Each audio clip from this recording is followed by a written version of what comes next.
Hi everyone, welcome to another mini blog. তো আমি ready হয়ে চলে এসেছি, কিন্তু রেডি হয়ে যাবোটা কোথায় চলো দেখি। সবাই জানো আজকে লোকনাথ পুজো অনেকের বাড়িতে হয়, সেরকম আমিও একজনের বাড়িতে চলে গেছিলাম। এখানে ঠাকুর মশাই যজ্ঞের জন্য রেডি করছে, আর দেখো কি সুন্দর সাজিয়েছে সব ঠাকুরগুলোকে।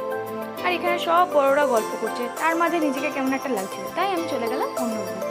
এখানে এসে দেখি এই বাচ্চাটা সবার সাথে বক বক বক বক করছে। আমিও কিছুক্ষণ শুনে তারপরে আমাকে নিচে রাখো। আমি নিচে গিয়ে দেখি এত বড় লাইন, কিসের লাইন জানি না, দাঁড়িয়ে পড়লাম। তারপরে দেখি খাবারের লাইন। আমিও সবার মতো একটা চেয়ার ধরে বসে পড়লাম, খাবারের জন্য অপেক্ষা করছিলাম। তারপরে খাবার চলে এলো। কী কী খেলাম তোমার সাথে দেখাই। ভাত, বেগুনি, আলুর দম, পনির, শেষ পাতে চাটনি না হলে হয়, মিষ্টি, পাঁপড়। আর কে কে এরকম লেবু দিয়ে চাটনি খেতে ভালোবাসো কমেন্ট বক্সে জানাও।